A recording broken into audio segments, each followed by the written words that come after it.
Hello viewers, welcome to my channel মৌয়ের সাথে রান্নাবান্না। আশা করি সকলে ভালো আছেন। খুবই সহজ পদ্ধতিতে তৈরি করতে পারবেন এই পাকা আমের পুডিং। খেতে ভীষণই টেস্টি হয়, বিশেষ করে বাচ্চাদের খুবই পছন্দের একটি খাবার। আজকের এই রেসিপিটি ভালো লাগলে একটি করে লাইক দিয়ে চ্যানেলটি সাবস্ক্রাইব করে নেবেন। এখানে 3টে পাকা আমকে খোসা ছাড়িয়ে পিস করে কেটে নেব। এবার ব্লেন্ডিং জারে আমের পিসগুলোকে দিয়ে দিলাম, ভালো করে পেস্ট করে নেব। এখানে আমি 3টে পাকা আম দিয়ে করছি, আপনাদের যতগুলো ইচ্ছে পাকা আম দিয়ে করতে পারেন। আপনারা চাইলে সামান্য জল দিয়েও পেস্ট করে নিতে পারেন। এবার চায়ের কাপের মাপ করে 3 কাপ দুধ নিয়েছি, পরিমাণে 300 ml হবে।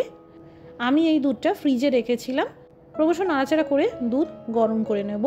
দিয়ে দিলাম 25 গ্রাম চিনি। যেহেতু পাকা আম খুব মিষ্টি ফল, তাই সেই বুঝেই যতটা মিষ্টি খেতে পছন্দ করেন চিনি দেবেন। দুধ খানিকটা ঘন করে নিতে হবে। আমি এখানে যেহেতু 300 ml মানে 3 কাপ দুধ নিয়েছি, তাই ক্রমশ ফুটিয়ে নিয়ে 1.5 কাপ মতন করে নিতে হবে। মানে যতটা দুধ তার অর্ধেক পরিমাণ করে নিতে হবে। দুধ বেশ অনেকটা ঘন হয়ে এসেছে। এই দুধ হালকা ঠান্ডা করে নেব।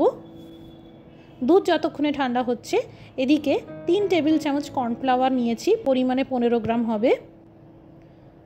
জল দিয়ে ভালো করে গুলে নিলাম। আগার আগার ছাড়া কর্নফ্লাওয়ার দিয়েও পুডিং তৈরি করা যায়। যারা প্রথমবার বানাচ্ছেন আগার আগার ছাড়া এইভাবে বানাতে পারেন। এদিকে দুধ অনেকটাই ঠান্ডা হয়ে গেছে আর একটু হালকা গরম রয়েছে। এই হালকা গরম থাকা অবস্থায় আমের পাল্প মিশিয়ে দিতে হবে। গ্যাসের আঁচটা পুনরায় জ্বালিয়ে দিলাম। মাঝারি আঁচে রেখেই ক্রমশ নাড়াচাড়া করে যেতে থাকবো আর ঘন করে নিতে থাকবো।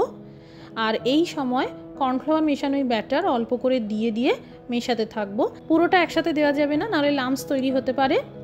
এইভাবে বারে বারে অল্প করে দিয়ে মেশালে ভালো, এতে পুডিং ভালো তৈরি হবে।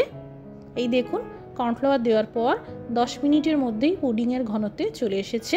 এখানে আমি একটা টেরাকোটার পাত্র নিয়েছি, সামান্য তেল লাগিয়ে নিলাম যাতে পুডিং সহজেই বের করা যায়। এবার এই মিশ্রণটা ঢেলে দিলাম।